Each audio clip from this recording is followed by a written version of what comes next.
everybody, Aaron Cowan, Sage Dynamics, and this is the Staccato XL. These days, if a handgun isn't optics ready, doesn't have an optics footprint, I'm just not interested in it. I'm putting RDS on every handgun I'm coming across because that's the way I prefer to shoot them. And while guns that are iron sight only still have their, I guess, following, people still prefer that. I just don't particularly care for a gun that I can't put a red dot on. So the Staccato XL was kind of out of reach for me for some time because it was offered, but it wasn't offered with an optics footprint. And then I happened to be on the internet one day, as I do sometimes, and I saw that the XL was now being offered with an optics ready option. So I immediately bought one to do a review, kind of selfishly to do a review, because I'd always wanted the gun, and I could kind of kill two birds with one stone being able to do a review on a gun that I plan on purchasing anyway. Next to Staccatos XC, the XL is the largest gun Staccato currently produces at over a 5-inch bull barrel. It has all the features that you'd come to expect from Staccato in their 2011, being a double stack 9mm magazine, ambidextrous safeties, and just a ergonomics and features that are, preferred or pursued by a lot of people who build their own 2011s off of the Staccato frame. Now, I'd heard a rumor that the reason that the XL wasn't previously offered optic ready is because by cutting it and mounting an optic on it would change the weight relationship for slide reciprocation and affect the performance or the reliability of the gun. As soon as I saw that they offered it with an optics footprint, I figured, well, they had to have solved that problem somehow, especially not knowing the weight of the optic that's going to be put on. And while the optic weight doesn't vary much from, say, an RMR to a 509, which is what I'm using for the review, the engineers and the people who would know are aware that small weight changes can affect things, and then you got to start playing with things like spring weight and slide lightning cuts like this slide has, in order to get a reliable gun that's going to shoot the ammo that you can't really predict. You know, you can kind of figure most people are going to shoot 115, but that might not necessarily be the case. So some manufacturers have to say, well, only shoot 124 through this, or 147 or whatever, knowing full well that the people are not going to read that and they're going to complain about the gun's reliability. So I was a little apprehensive in that regard because I'd been explained, and I don't even know if that's necessarily true, it's just what I'd seen, that the reason it wasn't offered previously was because of that. So now, with an optics footprint, how is it going to perform? Now, Staccato ships it with a plate that is native to an RMR footprint. I didn't want to use that, so I went ahead and picked up a C&H Precision 509T plate to mount a Hollow Sun 509. And while I am reviewing the gun, I was also going to be doing testing, evaluation of that plate, because I haven't previously used a C&H plate on a Staccato. So I wanted to see how it performed. If you remember from my Staccato C2 review, talked about there was no need to do the drop test because I'd already previously done drop tests on two of Staccato's optic mounting systems, being the XC and the Staccato P. But because I was going to be checking out the C&H plate, I was also going to include drop testing in this video. For the first 500 rounds, I got a really good feel for the gun. And when I say I got a really good feel for it, I really mean it. The additional length helps the gun perform to a degree that you might not necessarily expect from even a firearm this long. I've got other guns that are in the 5-inch category, but none of them have the weight that the Staccato has, being a lot of steel involved in the manufacture, production, and just the overall thickness of the slide on this thing. It has a very similar recoil profile to what I'm used to from a comped or a ported gun, which I find very interesting. When shooting like a 147 NOS 3 round through this thing, it's a very flat gun, almost to a negative recoil point where the gun rises and then almost travels below the target and snaps back up. Not necessarily something I noticed to an extreme degree, but reviewing footage for the purposes of the video, I did notice a few times when my grip wasn't quite what it wanted to be or what it needed to be. I was having a little bit of negative recoil when I was really getting on that gas pedal. Being primarily a left-handed shooter, the fact that they include ambi safeties on all of their guns is something that definitely appeals to me. The XL is not something they're really pushing towards the duty carry crowd like they do with the Staccato P.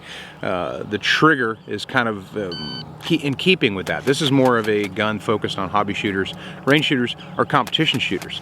And that's why the trigger is quoted at a 2.5 pound pull, which I found to be pretty accurate. It is a reasonable trigger. It is a smooth trigger. It's got good take up, good reset, kind of all what you'd expect from a gun that costs this much. with the reputation that Staccato has for producing guns. The trigger behaves exactly how I want it to behave. I didn't have any grittiness or undue behavior or anything really noticeable other than a consistent pull from first to last round as the gun worked through that first 500 rounds. Zeroing it was straightforward. The optic footprint is great. It's nice and deep. One of my complaints in the past about Staccato plates, the optic plates that they generally include, is they're a little bit too thick.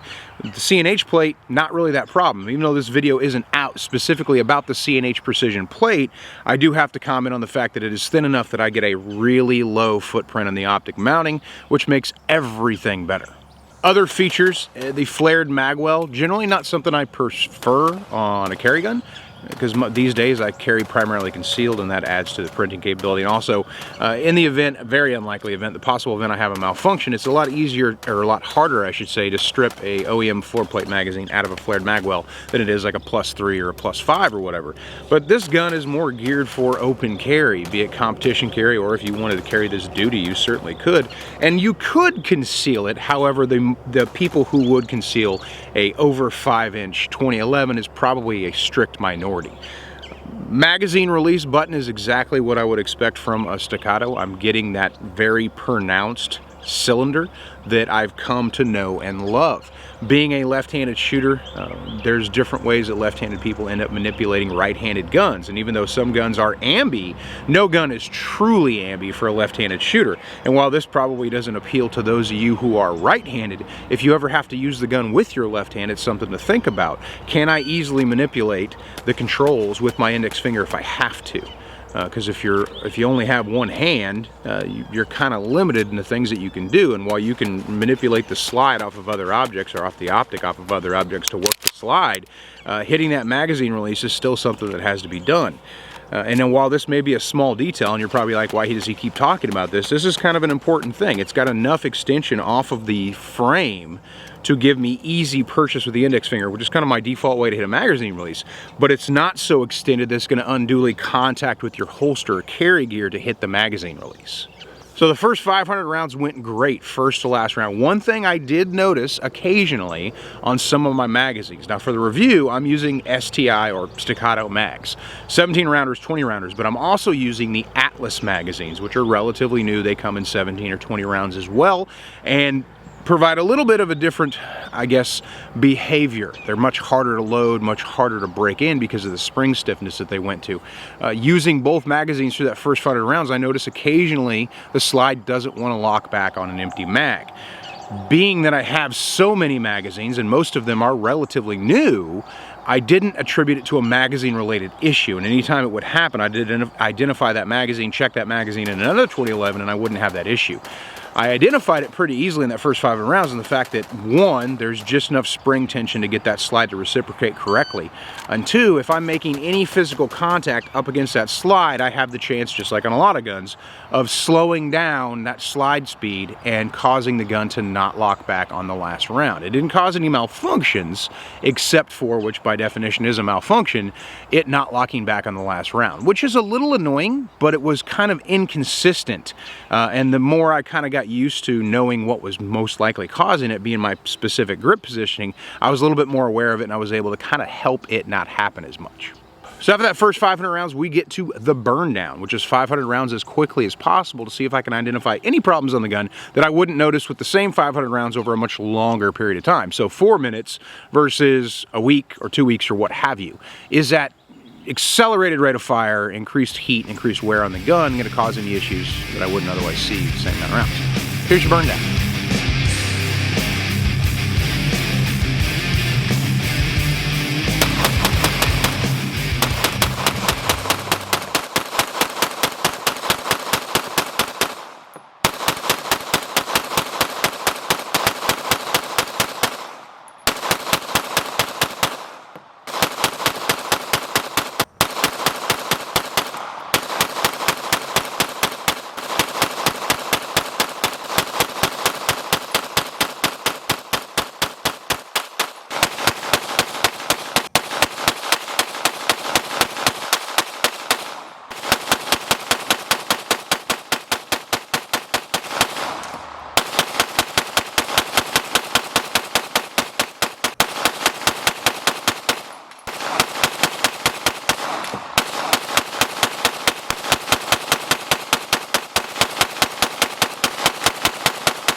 Finally! First last round, no issues, except for occasionally it was not locking back on the magazine that happened to be in the gun. It is an issue, but I feel like it's a minor issue. It's something that I can address. Hopefully, if I was going to just carry this gun, it would cause me to make a small grip profile or a change in my support hand, which is what's causing me to. And it's not even a lot of contact. It's just enough contact, like I said, the straw that breaks the camel's back kind of thing. Just enough contact to cause a slide not to lock back, but it doesn't cause any other issues. So I guess I could just accept the fact that, like, occasionally my slide's not going to lock back based on the way I grip the gun. Because since I'm not going to just shoot this gun and carry this gun, or not just shoot 2011s, I'm not going to change my grip for one gun. That gun's going to have to learn my grip. I'm not going to have to change my grip for that gun, if that makes any sense. The next 1,000 rounds went by quickly because I just really enjoy shooting this gun. The recoil mass, the way that the recoil behaves, the felt recoil, shooting 115, 124, 124 plus P, and 147 NOS 3, I get a very, almost boringly consistent recoil behavior that I do not feel a dramatic change in from round to round to round to round. So if I'm shooting 115, a magazine of 115, and I throw in a magazine of 147 plus P or 124 or 124 plus P, I don't feel a dramatic difference in behavior of the muzzle rise, which is one of the appealing things about a 2011 that's also over 5 inches long. It really helps manage that energy, and while it is a larger gun, it's going to have a smaller, I guess, target customer. If it's something you're not necessarily worried about concealing, and you're not one of those people that trust comps or ports, even though comp guns and port guns can be very reliable if you buy quality stuff, but if you want to just void that altogether, but you still want that added benefit of getting your muzzle back faster for a faster follow-up shot, this is kind of the way to go. Of course, we got to talk about accuracy. Is the gun accurate? Well, it's a bull barrel. It's from Staccato. They're known for producing an accurate 9mm 2011. And while, like I said, this isn't directly part of this review, I was going to be doing testing on the optic footprint, specifically that CNH plate, so I am dropping it every 500 rounds. So first up, let me give you a 5-round group fired on a 124 grain gold dot at 25 yards.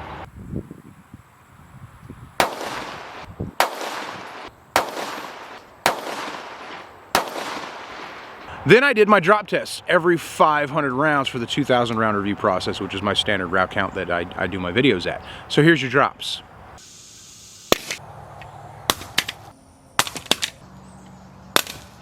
The plate held up great, which is what I've come to expect from CNH Precision. If you look on the channel, you can see some videos I've done in their optic plates in the past. When you make a plate for an aftermarket footprint, you are kind of limited with what the manufacturer is going to allow you to do and make your plate. So if their shoe isn't well designed, if their optic shoe isn't well designed, then you're limited in what they allow you to do as far as what kind of metal you can put in there, and how many points of contact you're going to have, how many screw holes and dovetails, and whatever they do with their design. The Staccato footprint is actually pretty reasonable on this particular gun. I've got 2 insert dovetails, and I've got a single rear screw at the back, and that gives, because it's a larger diameter bolt, really, it gives me more contact on the slide and a higher degree of reliability over, say, one of those smaller, like 632s or 440s or whatever that you see on some guns. So dropping it, one, I know that the Holosun 509T is a super durable optic. I've got multiple ones with very, very high round counts and very high drop counts on them. But with the plate to the gun to the optic relationship, was I going to see a zero shift? So here is my final 5-round group fired at 25 yards, 124 grain gold dot after that 4th drop test.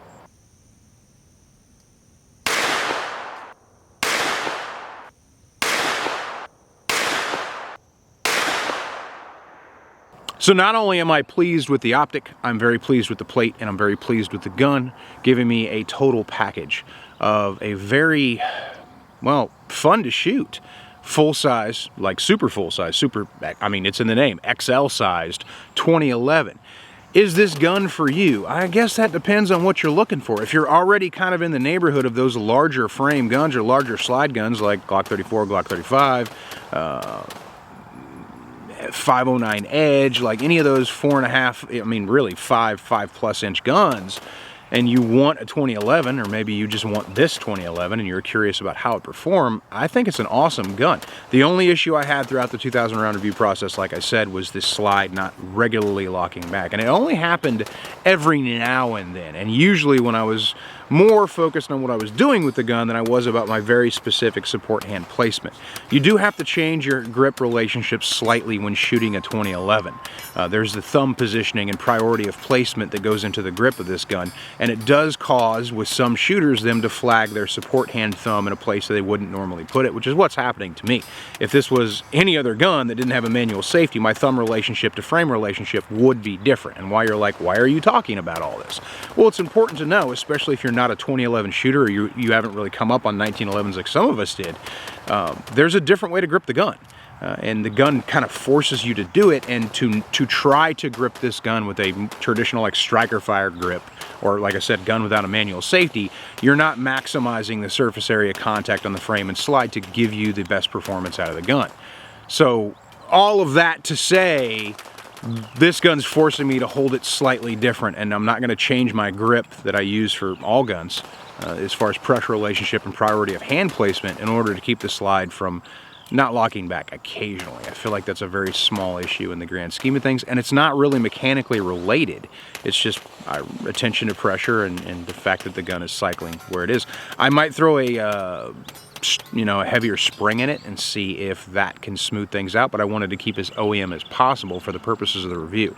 So if you're interested in the optics ready version of the Staccato XL and you're kind of on the fence about it for whatever reason, get off the fence and buy one. It's an excellent gun, and you'd be hard pressed to find similar performance in the same price range from a double stack 9mm 2011. I'm Eric Count with Sage Dynamics. Train accordingly.